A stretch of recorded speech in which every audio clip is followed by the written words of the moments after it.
What's up, guys? How's everyone doing? A little bit of a late start for me today. So we are just getting cracking right now. Got a lot to talk about. We got fights starting in less than 24 hours. We have the Puerto Rican card. It streams 12:30 p.m. here in Sydney. That's Thursday night, you guys. It is 8:15 a.m. Thursday, so a little bit over 24 hours. There's a lot to talk about. There's that card. There's the card in the UK.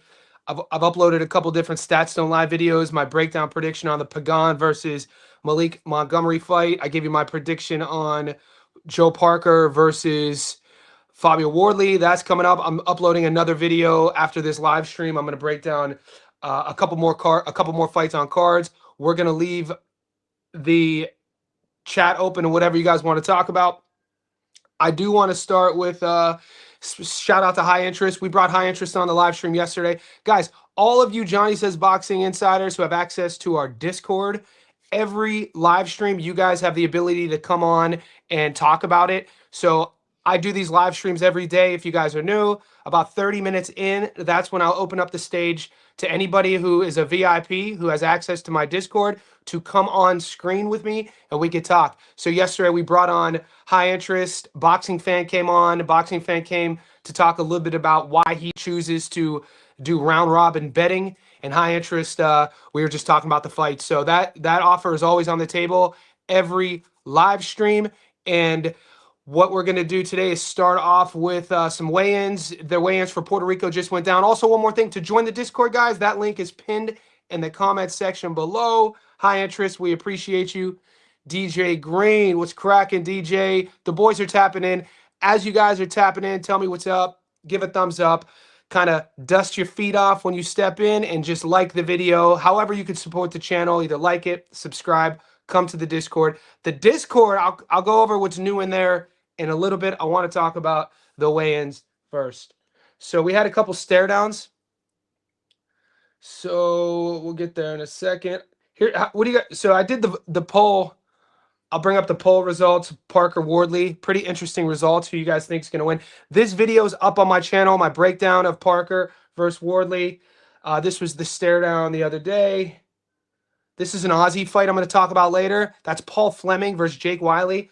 Aussies should know who Paul Fleming is. Stud. Americans should know Paul Fleming. Fleming's only blemish was to Charlie Suarez. And we know after we saw the Suarez versus Navarrete fight, Suarez is the real deal. Paul Fleming took a couple years off after that Suarez. Fleming was winning the whole fight, by the way. Was up on all the cards, and Suarez stopped him in the 12th. So I'm interested to see what Paul Fleming we get. Okay, I'll come back. I want to pull up. All right, the NBA. You guys know I'm an Ohio boy, so the NBA starts today.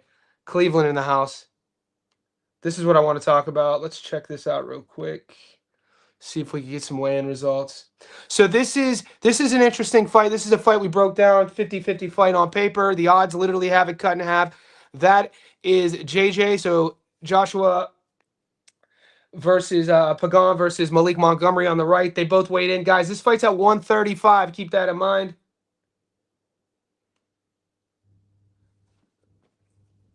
And this is an interesting thing I brought up in my breakdown, is that on paper, it says that Malik is only an inch shorter than Pagan. I mean, Pagan looks 2.5 inches taller than Malik Montgomery. You guys also don't get honey-dicked by the knockout-to-win ratio. This is what I told the boys. A lot of money is coming in on Montgomery because they're looking at that record. I think 21-1, 18 knockouts. But Montgomery, a lot of his knockouts come and have come against very low-level opponents. Neither guy's resume is jumping off of the paper. Fights in Puerto Rico, Pagan's the A side. Montgomery, both guys were amateur champions. Montgomery, you know, as of recently, I told you guys, been sparring with Brian Norman Jr. He is from Georgia. Pagan is a Michigan guy, Puerto Rican roots. This card was built around him, Salida Promotions. This fight's at 135. One more thing about this before I show the odds is that Montgomery's coming off a loss. First loss of his career. That loss was at 130. Montgomery has fought recently down at 126 before. Pagan has fought in the last few years at 147. This fight's at 35. It's for the vacant WBO NABF strap. To the casuals, that belt probably means nothing. But for boxing fans, a lot of the people on this chat, you guys know it's kind of a pecking order belt. You get to this fight, you win this belt, and you move on. And especially if you have world title aspirations, in press leading up to this, Montgomery was talking about how that he actually wanted to fight Jeremy Hill and get his get back. Hill is the guy he lost to, and he didn't think he would get this opportunity. And he said this opportunity to fight Pagan in Puerto Rico is a blessing. So you gotta expect Montgomery's best form. Like I said, he is coming off of a loss, and we're gonna take a look at those odds right now. And if you guys are betting Bet365 and you're in Australia like myself, this is the betting app that I'm going to use from here on out, only because Sportsbet,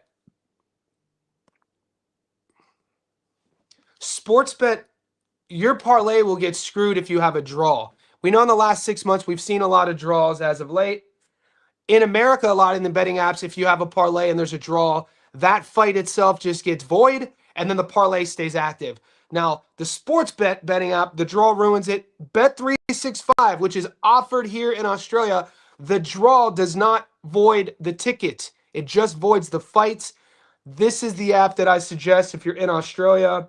And these are the current odds for Pagan versus Montgomery. I did my breakdown. I told you guys where I'm putting my money. Right now, for all the ones who might have questions on what these odds mean, $100 on Pagan on the money line gets you your money back, plus $76. Montgomery on the money line gets your money back. 100 in gets you 100 out. 1-1. Good odds. Now, let's look at the method of victory. If you guys have done your film study, if you've done your due diligence, you would know about Pagan's style. Pagan fights like he's Roberto Duran. He has that mindset. He has that pressure. He has that front foot aggressive style. But the thing about Pagan is he doesn't have punching power. He's lacking a very integral component. Call it sort of, you could call it a skill, but you know, punching power is one of these things that you either have or you don't. You could work on your power, but it's hard to explain how some guys could crack and some guys can't. Now, Pagan fights like he could crack, and he's up for it. And this is no shade on Pagan. 13-0, 4 knockouts. The interesting thing to that comment, though, is when you look at Montgomery's record, he has 18 knockouts, but the same, you wouldn't really, on paper, you would call him a knockout artist, but he doesn't have one-punch knockout power. It's interesting. It's an interesting matchup. I'm interested to see where you guys are going. Adu, what's cracking? I'm going to take some of your questions real quick. So everybody who has the stars by their name, guys, so the chat knows, these are Johnny says, insiders, they're in the Discord. So I'm going to highlight their questions first. I think many people on here, including me, overthinking the Parker fight. Parker inside 6.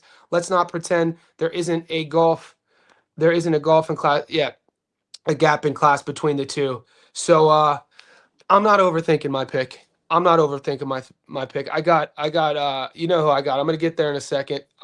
Damn, the boys are tapping in. Tommy S, what's cracking? Gasville in the house. Steve Jones. Steve Jones, it's hard to find boxing predictions. Yeah, we appreciate your subscribing. Steve, I'm gonna highlight this because you're new to the channel. We say welcome, hit subscribe. Hopefully you like what you see. Guys, these are my live streams, but if you want my edited, produced, filmed video series in which you get my predictions from a non-live perspective, go to my playlist called Fight Predictions and click on the video Stats Don't Lie. Receipts are up. My wins are there. My losses are there. Those will date back all the way to last year. Boys, what's up, EV? Mateo's cracking. What's up, nephew? So follow Mike TV. Mike TV got a pro box. Mike got a fight coming up. So we got pro fighters in the house. Mike is a 10-0 pro fighting out of the UK. He has a fight coming up. Follow him on YouTube and follow him on social media. And Mike, if you want to come on in about 20 minutes, I'll bring you on. The link is in the Discord, and we can talk about your upcoming fight. We can talk about what you see this weekend. It'd be good to get your perspective about Wardley versus Parker, that sort of thing. Steve Jones, Youngstown, baby. I grew up in Smoky Hollow, mate. So a lot of people... my first 14 years of life was on the north side of Youngstown.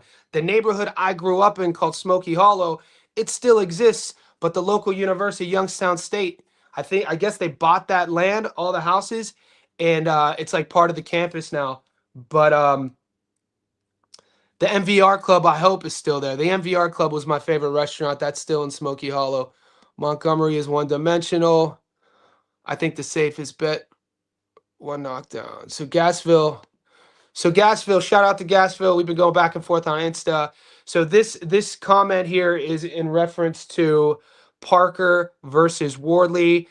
What you don't see is his first statement. He says, I think the safest bet for Parker versus Wardley will be one knockdown minus 270. Let's bring those odds up. I'm interested to see what Bet365 is showing us.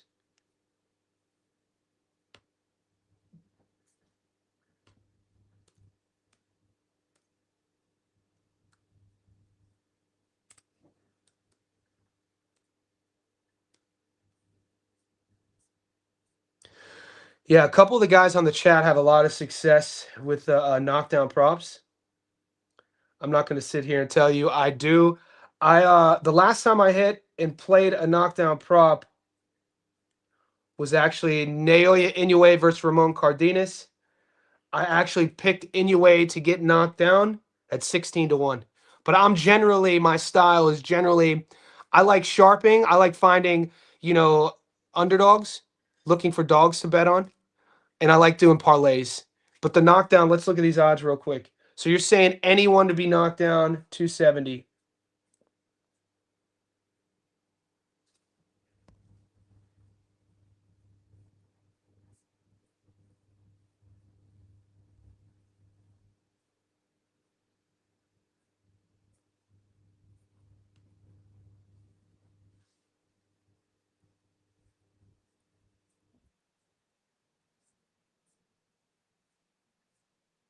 Wow, Bet365 gives you so many options for knockdown props. Total knockdowns over under. So you're saying one or more knockdowns. So you're saying just one knockdown. One or more knockdowns, $1.36. So this is a prop. Is that a standalone bet? $100 gets you your money back plus $36. That just shows you all the money coming in on this prop. Money for value. I don't think anybody would be putting 10 grand on this bet. Maybe. So what are you going to do with this, Gaspo? You're going to put this on a little parlay, a little prop parlay. How you feeling on that? The chat is warming up. Let's bring DJ on real quick. I like Quartermain for the a lot of questions about this fight.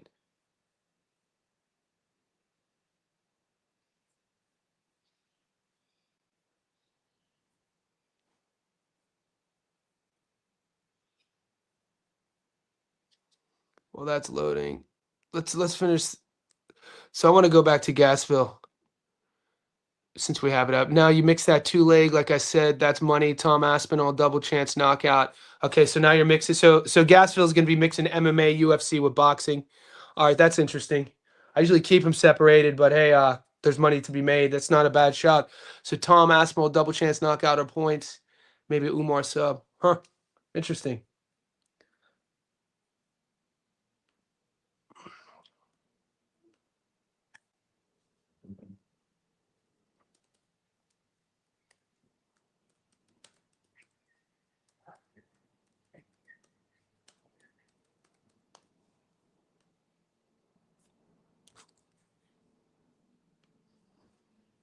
I want to bring up the Quartermain question because when we start talking upsets, that's kind of now we're speaking my language.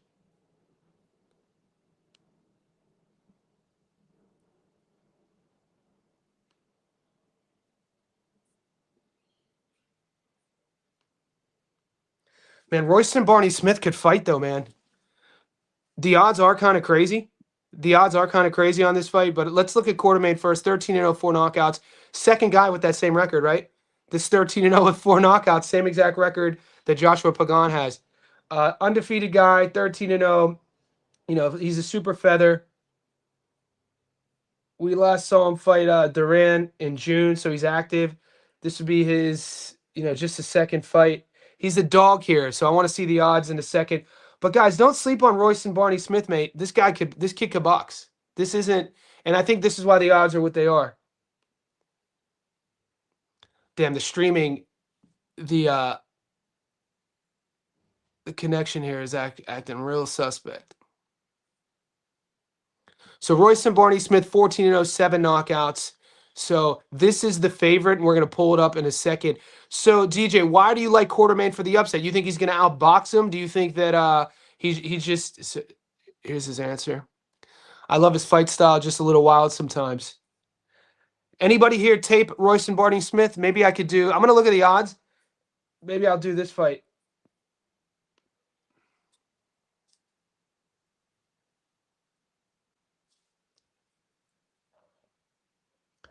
It's a 10 rounder. Dude, two undefeated kids, 10 rounder, both kind of floating around that box rec algorithm and the around the one's 95, one's 110. Definitely prospects. And we'll take a look at the odds in a second. So yeah, both guys haven't been that active. They fought on the same card a couple times. I mean, Quartermain drew against Jack Bateson. We've covered Bateson on the channel before. On that same card, Barney Smith beat Andres Navarrete. And then, yeah, this is both guys, their second fight this year. Let's see. Bet365's website's acting up, so I'm gonna use Sportsbet.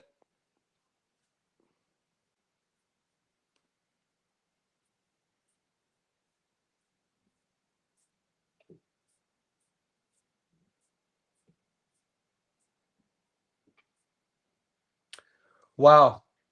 All right. So DJ's thinking an upset here. Quartermain is, 100 on him on the money line, gets you, a little bit more than a 5-1 dog. Smith is a massive favorite. I mean, is the juice even worth the squeeze if you're playing the favorite here? So DJ, are you going standalone? You're taking Quartermain on the upset. I'd have to do the tape. I can't really. I've seen both guys fight. I'm interested on maybe reading about how fight week went, understanding a little bit more why the odds are coming in so heavy on Barney Smith. Anybody tape these guys? Follow Mike TV. I found the same card as Quartermain. He's good, but he's short, and Barney is more polished, and Barney should have Davison in his corner, Ben Davison. There you go. So, Mike, you're getting a pro boxer, his perspective here, and, anything can happen. Lord Hernandez, Cigar, as always, I'm here. PH, the condition. Yeah, Casamaro's fighting. Every time Casamaro fights, man, we know about how popular he is in his home country. Let's see, Casamaro. Isn't he fighting Magneso?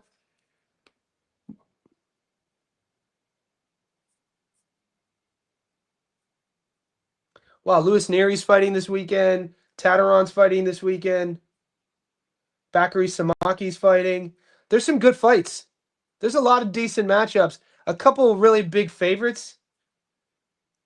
Oh, Kameda. So there's a couple Kameda brothers, right? And this is the Kameda. We've seen Kameda get stopped before. This is an interesting fight. Casamaro versus Kameda. Anybody taking the dog here? Does anybody like Kameda here? Let me pull him up real quick.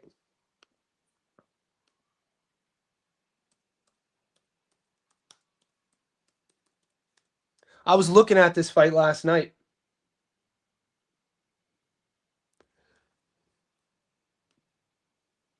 So there's Tomoki Kameda and Suke Kameda.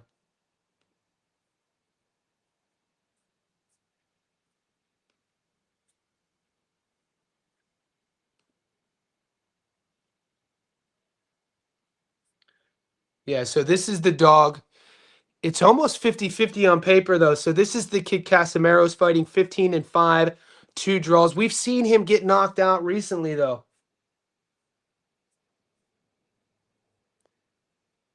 Yeah, it was Luis Neri. We covered the Neri fight on the channel. He also is coming off of a loss against Picasso, and we know about David Picasso as well.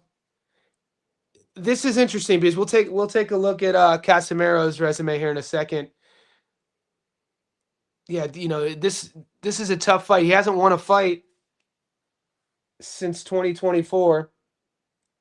a first round knockout against a guy, Angelo Beltran. He's a puncher, but he's gonna get he's there to get hit. That Japanese style. Live by the sword, die by the sword. And I mean, when you look at Casemiro's experience, anybody taking Kameda here?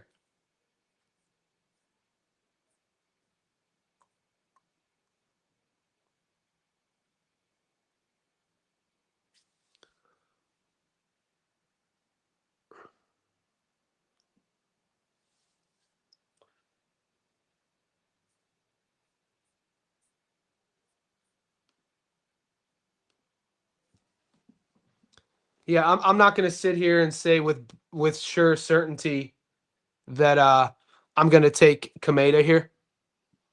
You know what I'm saying? He's been stopped recently. He's been stopped multiple times. These odds are interesting, though. Danny Q's had some decent fights. Royce Smith. What we're gonna do now is let's transition a little bit. I want to take a close. I want to take a look at the footage that they dropped of Wardley and Parker.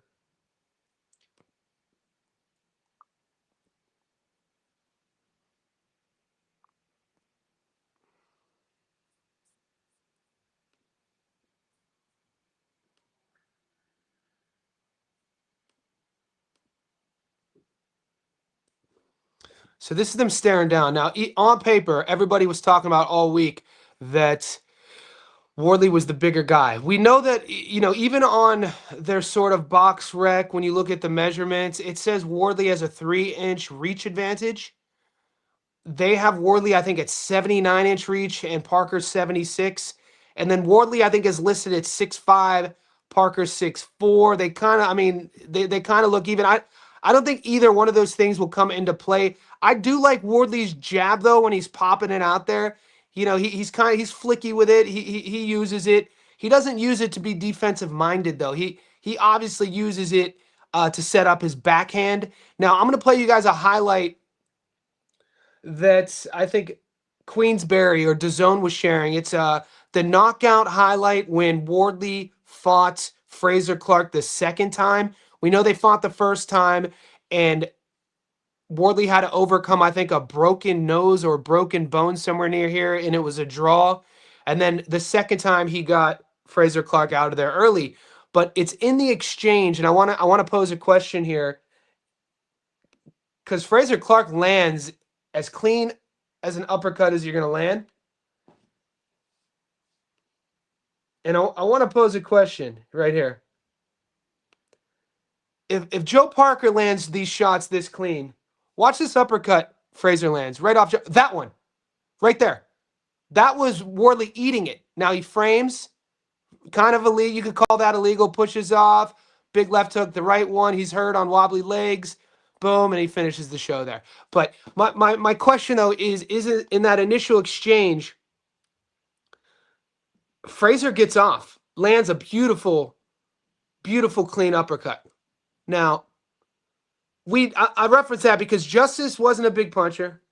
Justice Hooney, for all of his boxing abilities, Joe Parker's a better boxer than Hooney. Joe Parker has more power than Hooney. Joe Parker, is world level. Former world champion, had the world title for 2 years.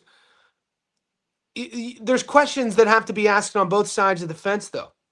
How much credence do you take the Joe Parker versus Bacoli knockout? Bacoli stepped in on 48 hours notice, basically to save the card, and gets knocked out in first or second early on a temple shot. And then we're getting a Fabio Wardley who was losing pretty much every exchange against Justice until he wasn't. So it's going to be interesting. This is where the boys are torn at in the Discord. I'm going to bring up the Discord conversation, and this is where we're approaching 30 minutes. I want to give a shout out to he's my guy Gil. So we now have a moderator. Who would have thought? Guys, 3 months ago I never even heard of Discord. Okay? 3 months ago I never even heard of Discord. Now, 3 months later, we have a moderator. So shout out to Gil. If Gil's on the live stream, we appreciate you. Gil has set up our Discord now with all these new sections. So we have a study area. So this study area, we have organized every upcoming fight. Now, every upcoming fight has its own thread. And as these fights come and go, we're going to delete these threads. But this is for the bettors now. This is why I tell you, if you guys want to join the Discord, it's a boxing community first, but you have professional bettors in here. It's not just me. I don't have, like, it's my Discord, but so Parker versus Wardley, Pagan versus Montgomery. We have every single fight tab now. Let's go into Parker versus Wardley and see what the boys are saying.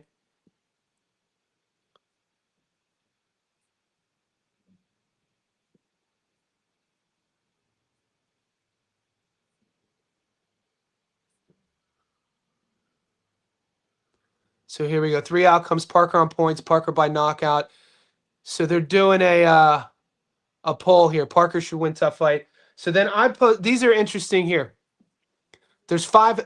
So these are the most current Bet365 odds here. The outcomes for Parker Wardley. Parker by knockout, $1.90. Parker by decision, $3.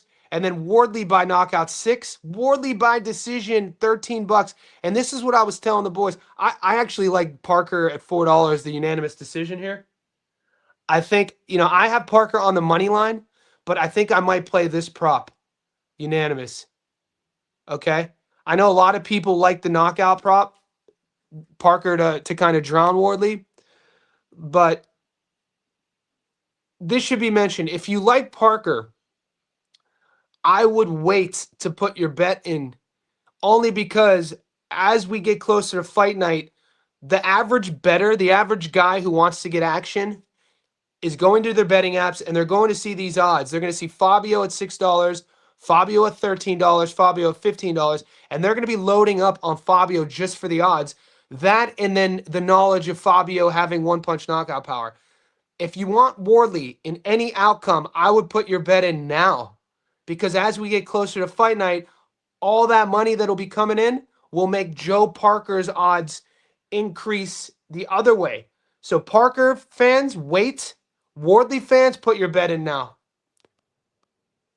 This is a crazy statement. This is a wild Rambler. That's insane. Yeah, call in. Breaking Bad, call in. So guys, this is a new feature to the channel. All the Johnny Says Boxing members, they have a link that they could call in and you could come on the show right now. So Nick, if you're just go into our Discord and then click in the boxing area here. And there's the link. So I'm going to wait. Anybody else in the Discord who wants to call in, feel free to right now. We also launched a film study area here. So now in the film study area, we're going to be doing events. So all the boys could actually watch tape together.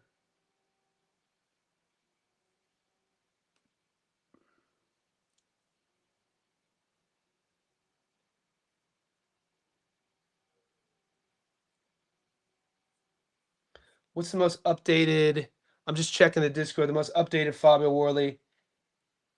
Don't disrespect Wardley like he's better than Berlanga. Okay. I think Parker would easily beat Wardley. Last 5 opponents. Yeah, this is a wild statement. So Rambler thinks that he shot. Are you referring that? I mean, the only way I can make this statement make sense is if you're referring to how Parker has a tendency to come undone. It doesn't mean that he shot, though. I mean, he's only 33. He's only been stopped once, a bit of a head scratching stoppage. But you guys have to remember, mate, this is like in boxing, we got short ass memories.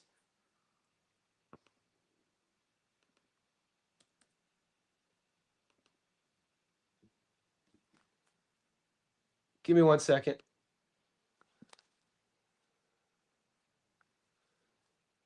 So the only way I'm going to agree with you is I think you're convoluting what Joseph Parker looks like when he gets hurt.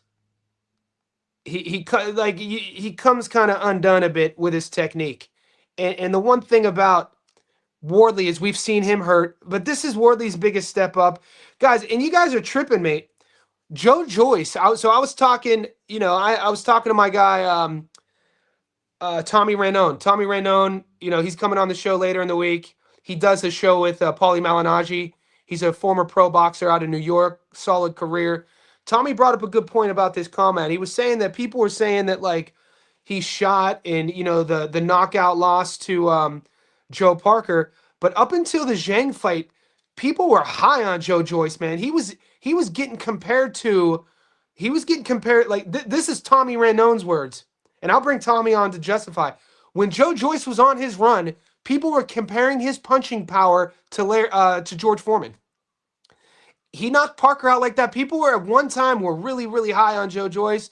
And we all know that boxing is a sport of what have you done for me lately? And all of that came undone. But to say that Joe Parker's shot, I think that's a bit of a, I don't know, man. I think it's disrespectful. But, I'm not a gatekeeper. My favorite thing about Rambler is, every time Rambler speaks, it's he speaks his mind. So I respect it. So I'm gonna bring on this is Breaking Bad Boxing, guys. If you're not following Breaking Bad on YouTube, do it now. He does excellent breakdowns, predictions. Got the Cleveland hat on. Could you did that for you, brother? I see it. I did that for you because if not, it's only Arizona gear around here. I do love me some Chief Woohoo stuff though. Can't lie. Got that Chief Wahoo popping. That Chief Wahoo, baby. Let's go. Okay, now I know. Now I know. Now you know. Good.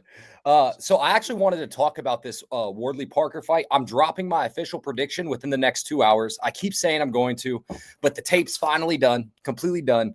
Shit's been crazy, with midterms and work and things of that nature. So my schedule's a little bit different, but I think I have a little bit of a different thought on this Wardley Parker fight than you, clearly. First of all, I just text Chilltown this not even 2 minutes ago. I think Wardley by points is value. A lot of value, right? And no bet's a good bet if it's a losing bet, right? But sometimes we have to play the numbers game. And you're giving me 13-1. You're hanging 13-1 over my head on Wardley by decision. Someone like Joseph Parker, who of course has been stopped and dropped, but has also stood back up, sturdy legs, sturdy base, and been able to fight through. And someone like Wardley, who I think his conditioning and cardio may be a little bit overblown. I really liked his pace, or his shape, I should say, against Frazier Clark. In the first Frazier Clark fight, rounds 4 through 8, he was clearing Frazier Clark. He had a great solid round 10 and 11, gassed out pretty hard around 12, but then he also finished the round extremely strong in the last 10 seconds too as well. I think to call Joseph Parker, by the way, not world level is absolutely asinine. Still respect you though, Rambler, but I do want to say I agree with this on Rambler. What is my favorite thing to say about some fights, as you know to say, Johnny? As you say all the time, what have you done for me lately? And I always like to say, who have you fought in lately? Who has Joseph Parker fought in? Let's look back on this for a minute here. You have no legs crossing your feet, Deontay Wilder, who just allowed himself to be stuck on the back foot the whole fight trying to find the one shot. Bacoli on 36 hours notice, who Bacoli was landing some shots, mate. In the last 10 seconds of the first round, he landed a shovel right uppercut that really stunned Joseph Parker, and on the inside had a few different moments too as well. The fight before that, I'm sorry, let me go to my notes, y'all. Let me go to my notes. Pen and paper kind of guy here. I know I've just been rambling, Johnny, so feel free to cut me off at any moment, by the way. No, man, you're good, brother. Keep it going. Bacoli, Zhang, Wilder, Zhang and Keane. Bang. Yep, those are the tapes. I stopped at Simon Keane. I'm not going to lie. I didn't go to tape past that because I'm really big on the what have you done for me lately mantra. 2 years ago. 2 years, mate. Yeah. It's perfect amount of time to me. Simon Keane had some moments on the inside when it came to inside fighting. Simon Keane's not necessarily a world beater, and he was older himself. And Zhang, man. Zhang had moments. Zhang had so many moments, not even just dropping him, coming forward, winning all 4 of the first 4 rounds pretty clearly, or 3 rounds, I'm sorry, pretty clearly in this opinion. Zhang's just such a gas bag and 42 years old himself. I just think I think Wardley's value, mate. I locked in Wardley already. I was listening to what you were saying, and you were giving the best advice you can gambling-wise. I locked in Wardley for a full unit at plus 325, and then I saw him at 275 today, so I had to lock in another half unit. So I'm locked in for a unit and a half on Wardley, and I won't go in any more on this fight unless it's live betting, just because I got burned so hard against David Allen. But where did Wardley have issues with against Justice Huoney? Justice Huoney had a lot of issues, giving him issues with the athleticism, gliding in and out. Huoney was gliding in and out on him, getting on his outside shoulder and banging with the left hand on the inside, doing all of these things that I don't think Joseph Parker necessarily has the capability of doing. I don't think Joseph Parker has the capability of gliding in and out like someone like Justice Huoney. And one thing about Wardley is I think Joseph Parker by far has the higher ring IQ. I'm giving away my prediction here, by the way, y'all, so you guys don't even have to watch it. I think Joseph Parker has by far the higher ring IQ in this fight. But Fabio Wardley has moments of ring IQ too as well. He kept trying to stop and start on Justice Huoney and throwing the overhand right, and he would get close and graze him, but never actually land it. But then in round 10, he stopped and started when Justice Huoney was trying to glide in on him, and he smashed it. My favorite thing to do when I'm taping fights is I like to go back and watch fights, specific rounds on 2x speed, and then specific moments on half speed. So it's just the way I like to break down different fights, man. And I just think Wardley's grit. I think Wardley, even though he looked sluggish as hell, even though he knocked out Fraser Clark in the second fight, I still think he came out sluggish in that fight. I just like the value on Fabio Wardley. I don't like him past realistically plus 220. Once he gets past 220, because I almost guarantee by fight night he's probably like a plus 200. Once it gets past plus 220, I don't really like the value. But Wardley by decision is hella value, and Wardley money line anything plus 275 and up is incredible value in my personal opinion. So, sorry, y'all. I just gave a huge rambling. My bad, Johnny. No, dude. What are you talking about? It's just, I'm going to push back on the fact that, saying that Parker can't glide inside and out like Huoney. The thing about Huoney, the biggest difference is with that style is Parker could crack. Parker has power. Huoney doesn't sit on his shot. So if we're going to judge the sliding in and out, you have to add in then as he's sliding in and out, is he punching? Is he sitting on anything? Is he making that movement count? And the thing about Parker is he's gonna slug a little bit wild when he, even in the exchanges of punching, he kind of want to say comes undone. But look at that. Yeah, he's gonna throw bombs. Wardley throws. I think it's gonna be in these exchanges when Parker has the tendency to do this, that he's gonna be susceptible to getting caught. But even though he's been stopped once with 3 losses, been dropped, he's durable. He could take a shot. And we'll see. Like I played earlier before you came on the highlight of Fabio stopping Fraser Clark in their second fight. And I wanted to reference that because in that exchange, when Fraser is up against the ropes, he lands a gorgeous, clean-ass uppercut on Wardley's face. And Wardley just ate it. And my question is, if will he be able to eat Parker's shots like that? Will that? These are questions. These are answers I don't have. But when I look at Wardley's resume, you're talking about who has he fought? What have you done for me lately? I mean, Joe Parker, I think handles Justice Huoney. Not that they would ever fight. I think Joe Parker handles everyone that Fabio has ever been in there with, and I don't expect Parker to make the same mistake that Huoney did if it does go that long, punching with him and keeping his head on the midline, not setting it up. So it is interesting. I like the play you're taking, though. Great value.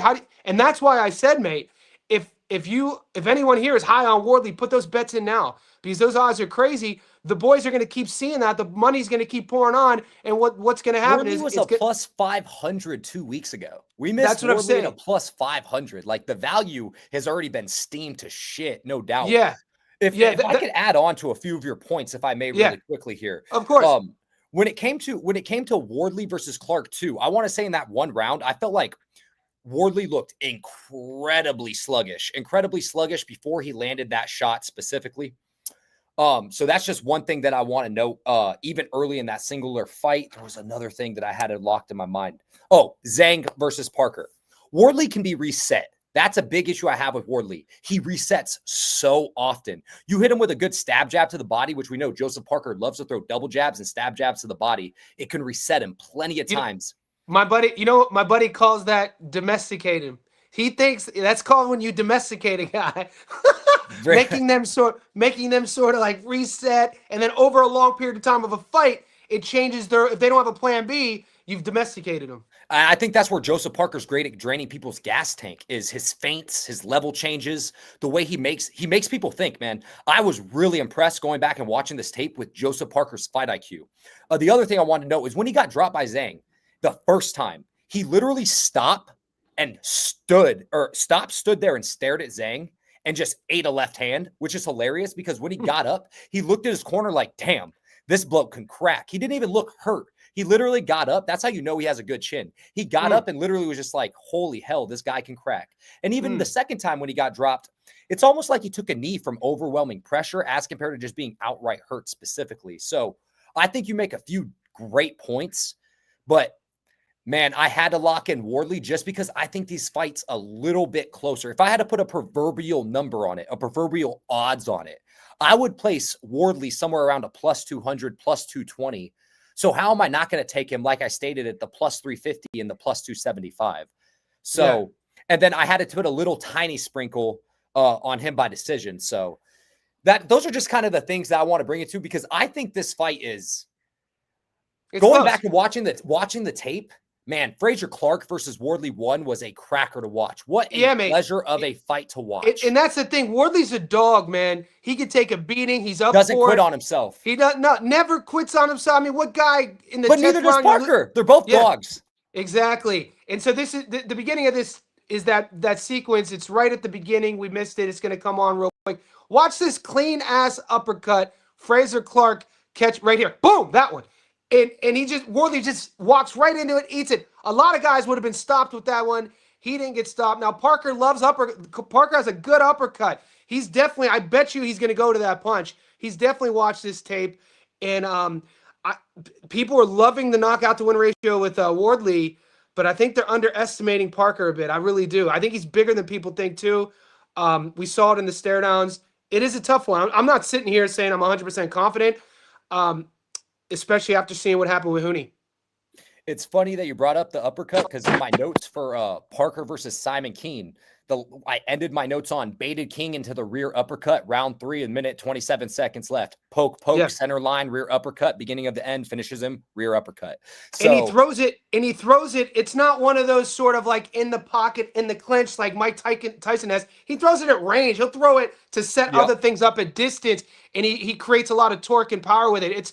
It can be timed. It can be timed with a lead hook, and we'll see. He kind of uses it in flurries too. It's a punch that I'm going to be watching to see if he can land it. Also, I think his rear uppercut's one of his best punches for sure. And he, like you brought up, he pokes with his lead hand to set it up too. He'll trap you and pull you into it, and he throws it on the offensive front foot too as well.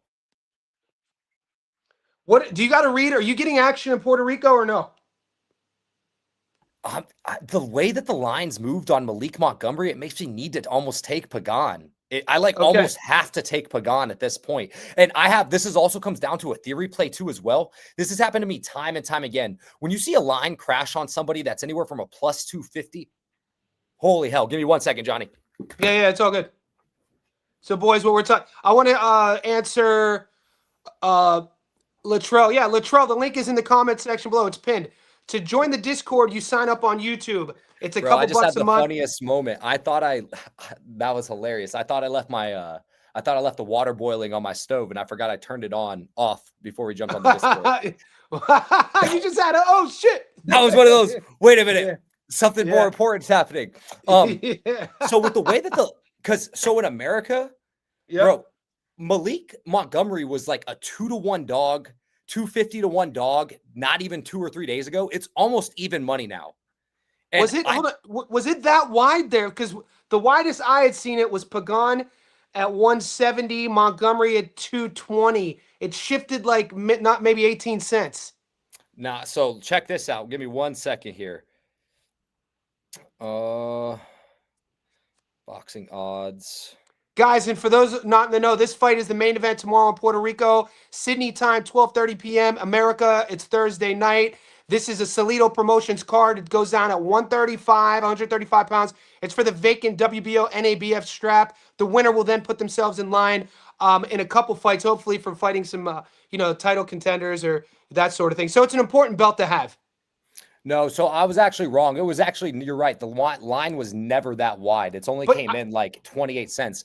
But you're not the first I've heard this from, bro. I've heard in the Discord and Gary I'm not brought tripping. it up. So maybe I have seen on ESPN Bet, but according to boxingodds.io, it was never that wide. But I always thought it was wider when I was looking at odds, just shopping throughout the week.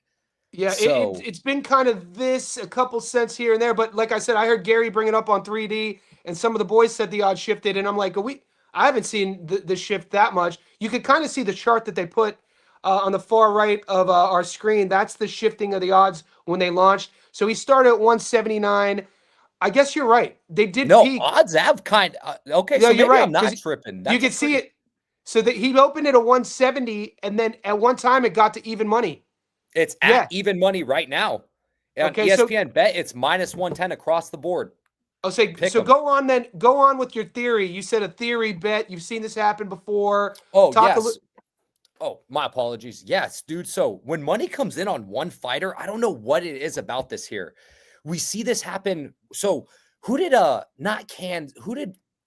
same Kanzu? I had a parlay with Kanzu. Give me 1 second so I can look up the exact fighter. Do you remember who Pro Box TV? Angelo Leo? Was it the Leo card? No, so it was 1 second here. I'm gonna pull this up here because Pro Box TV, his name's Yukabov. Do you remember who Yukabov fought? This would have been like 4 months ago. Yeah, Yukabov box rec. I'm looking it up right now because now it's gonna bother me. So you had Mohammed Yukabov. He fought William Foster. That's who it was. Okay. So this is a good example of this. So we saw Yukabov versus William Foster. You saw an incredible amount of money coming in on William Foster, from William Foster being an almost 2-to-1 dog to where the fight closed as even money, essentially. William Foster lost on a bullshit majority decision. I thought William Foster personally won that fight, but I also had money on it, so I had green goggles for betting that fight here too as well. We see... I have all these examples on my Twitter, so I like being specific about who I'm talking about. So my apologies here.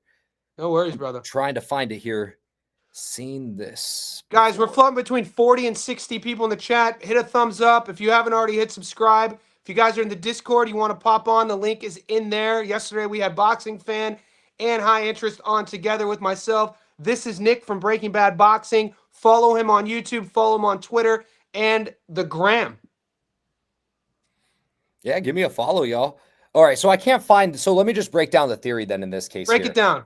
So what will happen is when you have fighters that are anywhere from a 2-to-1 odds, 2.5-to-1 odds dog, and they come down to even money here, that means the public, or that means some sharp bettors are putting a decent amount of money on these guys here, specifically here. But they did not open up as the favorites. So this is where people have it misweighed here. They say the books have them as even money favorites. Well, no, the books have them at almost a 3 to or 4-to-1 favorite here in this case here. So you go back, you do your quick tape here, and if it's a 50 money fight here, there's no value on someone that's no dog if he's an even money fighter. If the books think the other guy's going to win, that means the promotion most likely wants the other guy to win. Why wouldn't I take the guy that's now even money that opened up as a 3-to-1 or a 4-to-1 favorite? At that point, that's just smart betting, and it's hit multiple times. It happened with Mohammed Yukabov, versus William Foster. I can't think of any other examples off the top of my head. So I have to play Pagan. I have to even money. So Kiza said it happened with Katie. I just kept getting better money on Katie. I was loving it. Probably a Katie Taylor versus Kiza, my guy. What's up, brother? Probably one of the Serrano fights. Yeah, so you're saying, so guys, what Nick is saying is strategically, statistically, when the odds are doing that. Now, you're also going to add, I want you to add in the point as well, that you're not just going to bet money that you work hard for based on that theory. You do massive amount of film study and tape. Now, I taped this. I put it up on my channel. Did you tape this? Did you do a breakdown? I didn't do a breakdown. I've been really slacking on breakdowns in general. This week, I'm really only going to be able to get, which is such a shame, just be able to get Parker Wardley out, maybe try to get time for one more. But life's super busy right now. So. Yeah, my point, and that this is definitely a passion project on my end too. So this is what makes it enjoyable, though, is that neither one of us is forced to do this. We choose to do this. But so what have you? Because I've spoken at nauseum what I've seen and why I'm taking Pagan. And it, the odds aren't. It's not why I picked Pagan, but your point is why. If you haven't seen it, do you have an opinion? Oh, you have. So at this point here, you're going to have one fighter that's a high volume fighter versus one fighter that's going to cut angles and be far more precise in dimensions in this case here for you. So optically, where do we usually go in this case here? Do you go with the overwhelming volume, or do you have someone that has pinpoints of accuracy and moments? What I didn't like against Malik Montgomery, against Jeremy Hill specifically, and Jeremy Hill's not someone I overly rate too high, is that he was too willing to get inside of these inside firefights and take shots not only on the inside, but what is Pagan some of his best punches? Some of Pagan's best punches are the sweeping left hands, and they're going to be the front side up, the front hand uppercuts. Malik ate so many of those against someone with Jeremy Hill that doesn't have the same snap, in my personal opinion. The one question is here too as well, but the overwhelming volume for Montgomery, I think, is he averages 100 punches a round. The overwhelming volume, that he's like such an overwhelming volume kind of fighter that makes it hard for me to want to, that makes it hard, right? So it's like you have precision moments here that you had against Jeremy Hill. Jeremy Hill had all those precision moments. So the thing I want to let everybody know, if they're going to be betting on this fight, basically what they see off of BoxRec, because what they're going to find if you go to BoxRec right now, and I'll pull it up, I've done it all week. Montgomery has a 90% knockout to win ratio. He's coming off his first loss, but he's not a big puncher. At the low level, guys, this is when you talk about leveling up as you increase your opposition. You have in Malik Montgomery an amateur champion. He has a great pedigree. He's fought Edgar Berlanga in the amateurs, Devin Haney. He spars with Brian Norman Jr. And my point is that volume, that experience on the pro level at the lowest level, that's how he was getting a lot of stoppages, was that volume, 100 punches per round, and he was just drowning guys who weren't on that sort of pedigree. As he stepped up, and he really hasn't stepped up. He was a favorite against Jeremy Hill, and he lost that fight. And this fight also is at 135. In recent fights, we've seen Montgomery fight as low as 126. And Pagan, we've seen him fight as high as 147. This fight's at 35. Now, Pagan, he's not a one-punch guy either. He has a lot of volume. He's aggressive, front-foot fighter. He thinks he's Roberto Duran with his style, but he doesn't have punching power. He's going to be there to get hit.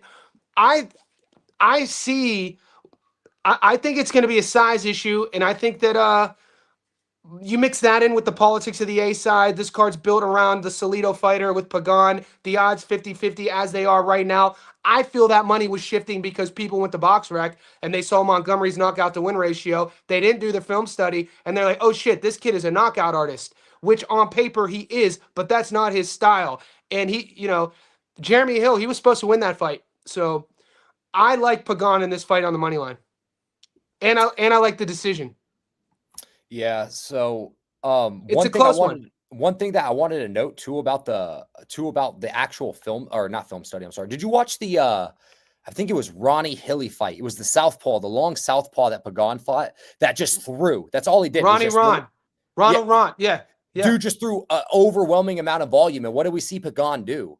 Just angle off. Yeah. Every time that he would angle off, step off a shift, he would throw enough of his own volume to get optically up ahead. And one thing about Pagan too is he ends exchanges up. He'll end exchanges, maybe not landing, but throwing more. So that's one thing I do like about Pagan too, as well, is that in the middle of those exchanges, as compared to Montgomery, he's going to throw while entering. He's not necessarily, I don't know if you noticed. Did you notice he doesn't necessarily throw it while exiting? No, he wants. So what he's a guy who stationary. He wants to sit down on all of his shots, mate. He's not really looking to catch a counter. He's looking to put you on your back foot. And I think that's going to be an issue here, specifically against Pagan, who I can think fights at better dimensions and levels. Okay, so you're So you're saying that it's Montgomery's exits. That's what I'm saying. Montgomery, have you noticed when he's exiting? So, for example, when Montgomery's entering, and he's exchanging is when he's going to throw. But when he's exiting and leaving the pocket or leaving these exchanges, he doesn't throw when he's leaving these exchanges. As compared to Pagan, specifically. Exiting naked. Yeah. Exiting naked. See, you gave me a new piece of my vocabulary. Yeah, that's what you would call it. He exits naked. That. Yeah. So, I don't know. I just think here with the theory played into it, you brought up the A side, which I think is huge in anything boxing, especially lower level boxing. Yep. Like, You have to talk about it. We saw Mirko Quello get fucking, was it Mirko Quello not Mirko Quello, who got hoed against Padastri or whatever his name was, the Thai fighter that kept throwing his hands up at the end of the round. Yeah. Again, politics, bro. We see it all the time. Or even in Mexico, I think it was Rene Galando. This would have been like 4 months ago. He was like an 8-1 dog. He lost every goddamn round. He had just got knocked out in March. He fights in May against a kid from Tijuana, and the fight's in TJ, and he loses every single round. And Galazzo, and they gave it to him. It was insane. But you have to mention it. You have to mention the A side, B side on these sort of local promotions. Salito, who the Salito fighter is, especially if you're betting money on it. I'm not saying to make your bet based on it, but when you add in all of the things into your bucket, it should be a variable that you speak about. And sometimes it comes down to playing a numbers game. What do you have as perceived value? PJ, what's up, mate? Hope you're doing well, brother. PJ. What do you have as perceived value, right? I think perceived value is important when it comes to gambling. And that's not betting with your heart. That's betting with your mind at that point. If you see someone that you find is value as a good dog, why would you not play that dog even at a stab? I'm not saying go heavy on it, but put a little unit on it, a little half unit on something you feel good about. This isn't a heavy play I'm going to be on here specifically. I have a half unit on. I'm going to put a half unit on Pagan by decision. I think this fight goes to decision at a very high clip specifically. It's only a 10-rounder too as well, if I'm not mistaken. So I think at plus 145 on ESPN Bet, I'm sure I can odd shop that too and find by decision a little bit better too as well. Have you seen, because one of the things I do when the book drops, I always look at all the fights and I try to see with a sharp eye, what can I see an upset coming in at? What the best opportunity for somebody where the odds might be shifting? Have you seen any fights either tomorrow or through the weekend that you feel the dog is live, excluding Wardley, because we already covered Wardley. We know he's a big dog and a lot of money's coming in on him. I have one that I love. I have one that I love. Talk about it. Is it Lozado versus Parker? Nah, nope. Okay. Nope. Who is it? It's Kamita's gonna beat the shit out of Casimiro. Kamita is gonna finish Casimiro. You think he's gonna stop him? He stops him. He stops him. I was impressed with Kamita's performance against Picasso, yo. Okay, but he lost the Picasso. You know, this isn't the other brother. This is the one who's 5 losses, been stopped recently. Wait. This is the different Kamita? Well, there's 2 Kametas. There's Kiyometo and there's the one with the eye. But you're right. Second. This is the Kameta who fought Picasso and lost the decision. Okay, no. So I have my okay, cool. Okay. I was like, bro, I'm gonna look dumb as hell. No, I have my Kamitas right here. Okay. I have my Kamitas right here, man. Bro, I am never been high on Casimiro. Never been high on Casimiro. Slows in pace. He throws single shots. He leaves his back against the ropes. As compared to Kameto that can go through some gears. High volume Japanese fighter too as well. Little bit of pop to a shot too as well. I have to go back and watch the Neri fight to see how that actually went too as well. I do want to go see how the Neri fight went. But man, give me Kamita. Give me Kamita all day at plus money. Man, Casimiro doesn't even seem like he takes fighting seriously anymore. Have you ever seen what Casimiro looks like nowadays?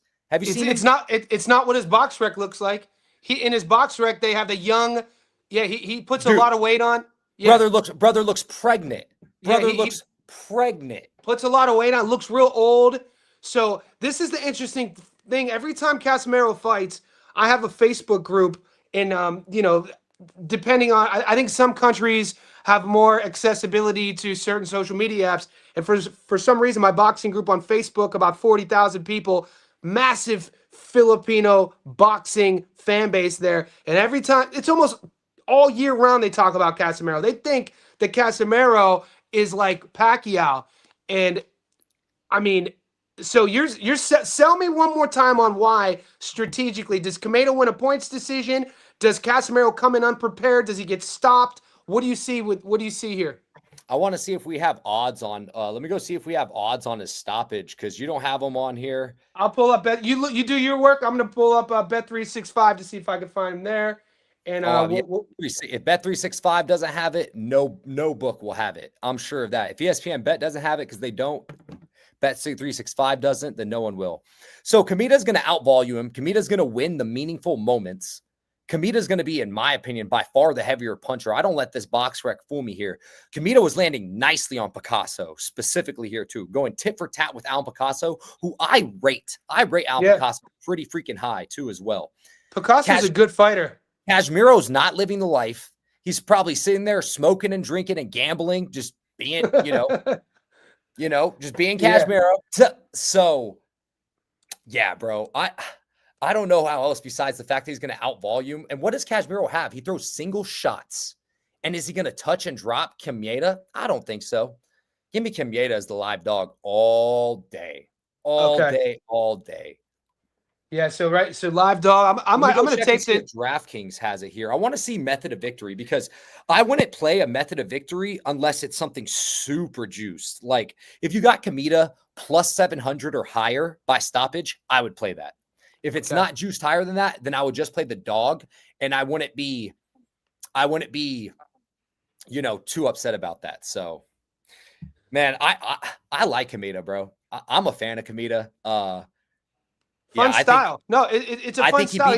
He's definitely a live dog. He's going to overwhelm him. That's the biggest thing. Cashmero is a single shot merchant, and now he's way more out of shape than we've ever seen him before. Come on, champ. He's going to leave all of his fight in the weight cut. Yeah, let me pull that up. Dude, you have to see how Cashmero looks lately, man. I got to find something for you. It's insane. It's insane. I'm trying to pull up. Yeah, he's definitely not the guy in these photos. Cuz this is like maybe that one. Even worse. Even worse? Bro, that's about right. He just looks a bit swollen here. Bro's not living the life. I'm trying to see if I can even see if he's tagged in anything on Instagram. I got you. Yeah, well, I'm looking too. I don't Bro, this is a photo from June 8th, right? This is a photo from June 8th. Come on. Yeah. Brother. Okay. A fan photo from June 8th. You can just tell. I'm trying to find it on Google. Look at this. Look at this. Look at him in this Spurs jersey looking plump as hell. Barely he looks a basketball. I'd steal that shit. I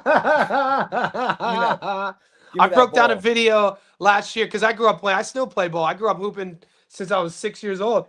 And I broke down a video of, you ever see Manny Pacquiao play ball? He's horrible. He has, they talk about, dude, he has the ugliest shot, technically. He shoots his like this. I'm like, this guy is garbage at basketball. Man. People hated that take. While I got you here, I want to talk about the UFC real quick. Oh, yeah. Let's talk. Let me pull up that fight card myself, good sir. I'm gonna bring on we got another one of the boys trying to come on. Luca. Doncic? What? Luca, you're on, brother. What's cracking? We'll see if his audio fixes. If not, we'll give him a couple minutes, see if he wants to shoot it. But I'm going to bring up the odds of the UFC card coming up.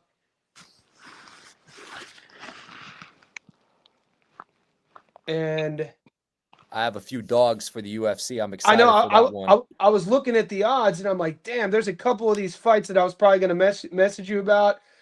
Oh, is it Chris Barnett finally returning? The big fella. This is the big dude, right? Mr. Spinning wheel kick, break your heel kick against John Vellante. Do you remember that strike he did against Vellante? Dude, Gian Vellante, also one of the greatest UFC heavyweights of all time. Oh my God, dude! Talk about a guy who just what's Luca's Discord name? I want to put faces. Names. I don't know. Let me ask him. Let me see if he messages me.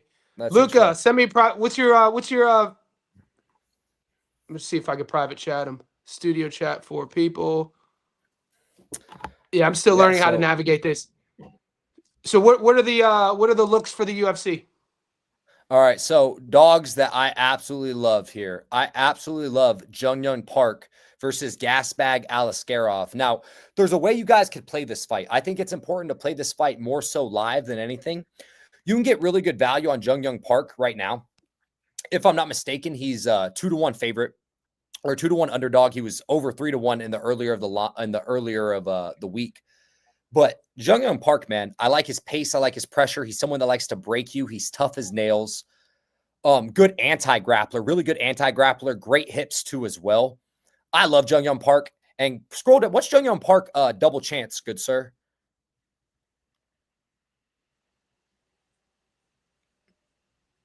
Scroll back up.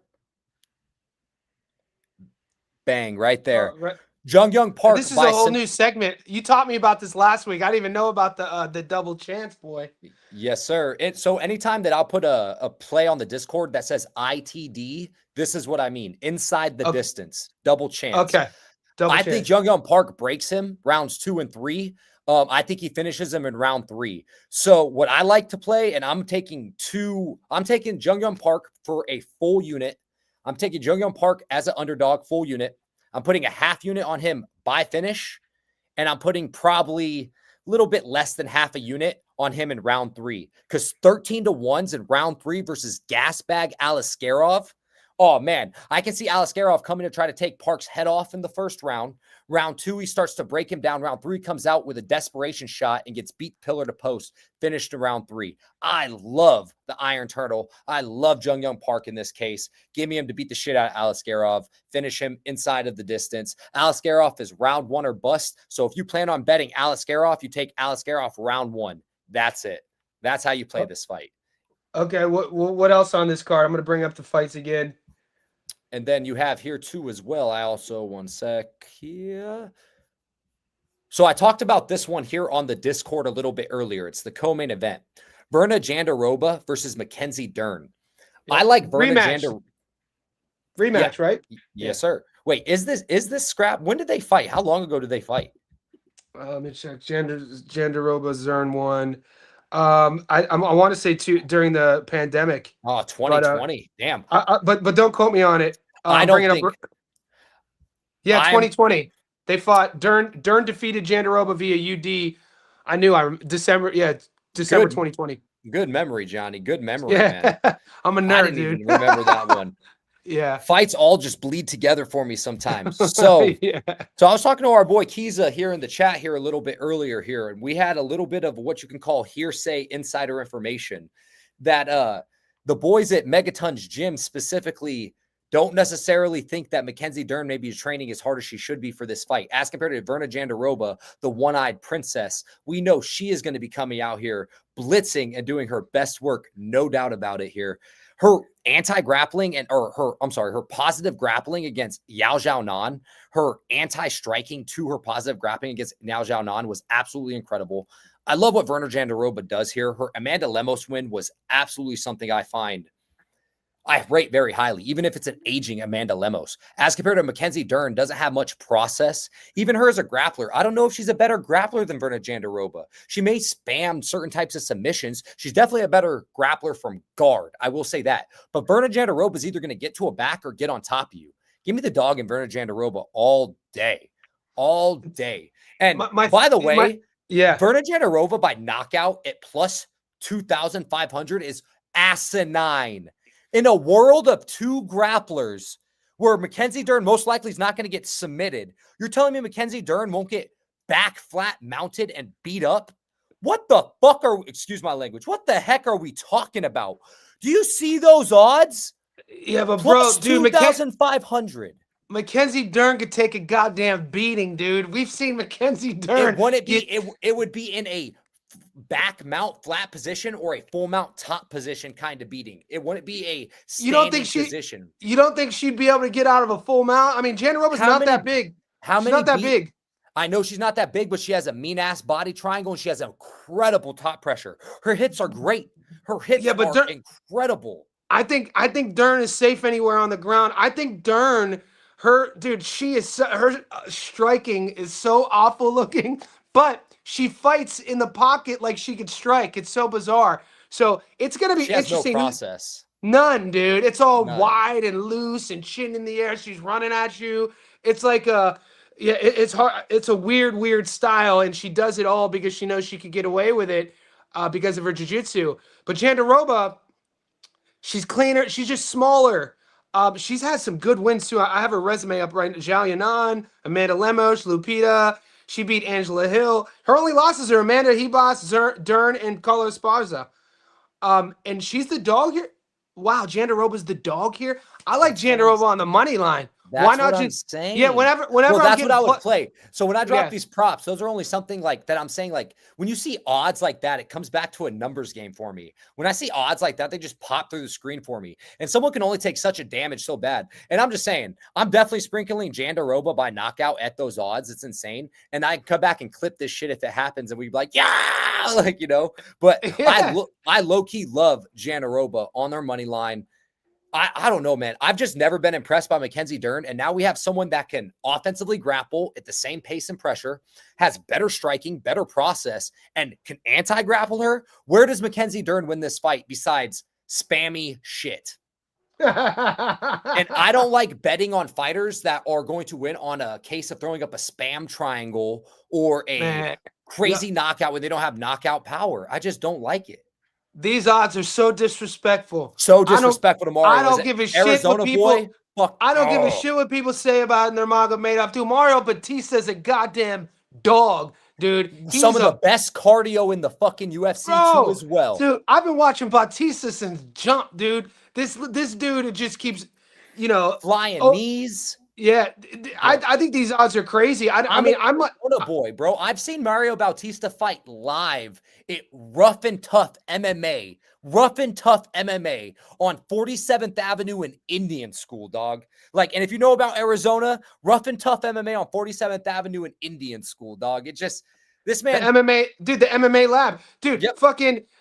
They have two boys fighting on this card, Jose Delgado and Mario Bautista. So in 2017, I interviewed on my 2 podcasts ago called Ungoogleable. I brought on Ricky Simone, and it was after Ricky Simone beat Renan Barao, and I'm like, this kid is a goddamn. And I rate Ricky Simone, man. People sleep on Ricky. Great tough grappler, wrestling. He could crack. Sometimes he kind of sells himself short with his fight IQ and decision making. But when I saw Batista handle Simone, I'm like, damn. People, and then I got Batista's record. Batista hasn't lost since, of all people, he got stopped against Trevin Jones, the kid from the kid from like the Bahamas, the striker. 5-star Jones, brother. Yeah, was it like a fluky flying knee he got stopped by? It was, and then he lost to Corey Sandhagen by armbar like 8 years ago.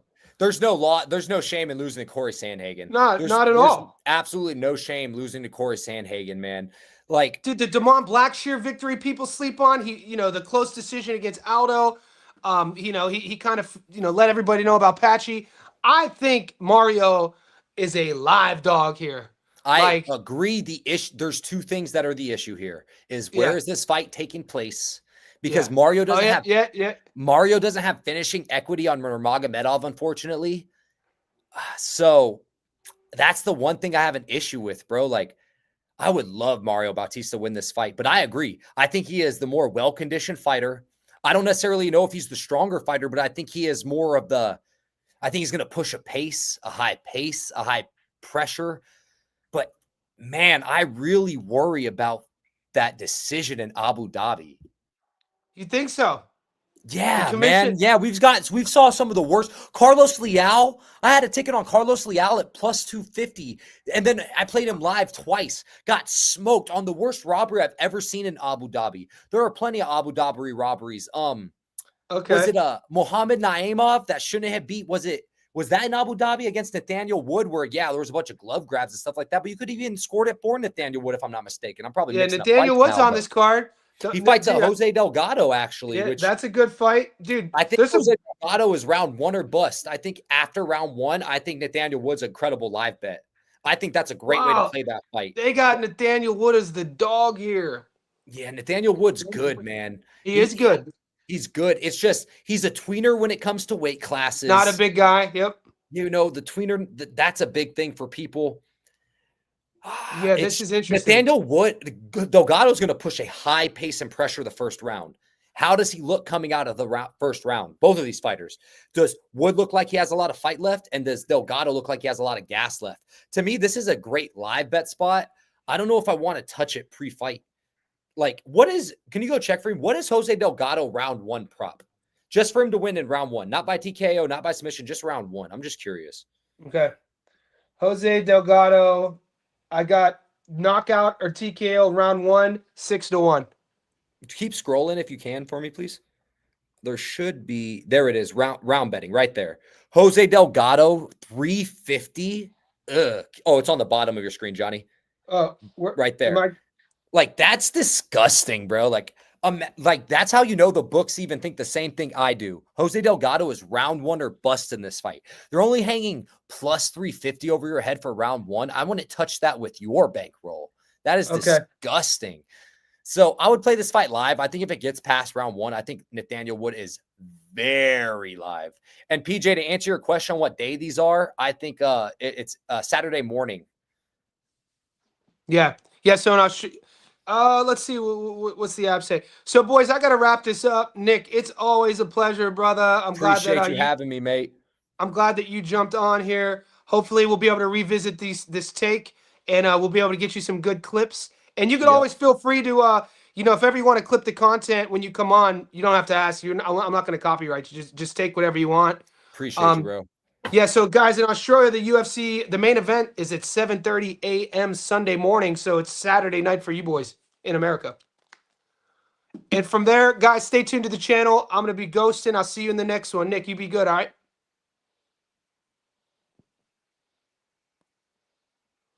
All right, guys, I'm going to stay on just to wrap up with the boys. Ghetto Genius. Let's see what Ghetto Genius is talking about. That was Nick from Breaking Bad, man. He puts a lot of energy into this. His breakdowns are really good. I wish he would do more. Like he said, I think he's in grad school right now, so he has a lot on his plate. Breaking Bad boxing on YouTube. The dude's a beast. Look, nobody's going to get it all right. Nobody's going to get 100% right. And guys like himself, guys like me, guys like Gary on 3D, we put ourselves out there. You know what I mean? A lot of the boys, you guys are in the Discord. I love when everybody wins and everybody posts their tickets. But most guys in this space are only going to talk about their wins. From this perspective, you guys get everything. So we're really putting ourselves out there. I'm as transparent as anyone you're ever going to meet on the screen and in real life. If ever we know each other in real life, this is who I am. And so if ever you took one of his picks or my picks and you didn't win, we're equally as upset. The last thing we ever want to do is give you bad advice. But the one thing that, nobody could ever say, no one gets 100% of these right. So, PJ, they're always in the Discord, big fella. Look, PJ, do you know how to navigate the Discord? Because some of the comments you make, I'm like, there's literally a UFC tab in the Discord. So I'll show you boys. So you guys get to see it behind the curtain. So PJ's in the Discord. Everybody on the chat that you see with the star of any color, those guys are Johnny Says insiders. To join, sign. The link is pinned here. It's a couple bucks a month. You get access to this amazing community. So we're getting close to about 250 of the boys in the Discord. PJ, the MMA is right here. And Breaking Bad, man, he pretty much runs the MMA channel in the Discord because a lot of his content is UFC driven. But to answer your question, PJ, I haven't given you a UFC, one of my parlays last week. We did one together and RDR screwed us. So Nick took RDR to beat Brendan Allen. I mean, on paper, it was a good pick. Brendan took that fight on short notice. RDR was the guy who was trending, and he faded late in the fight, and he quit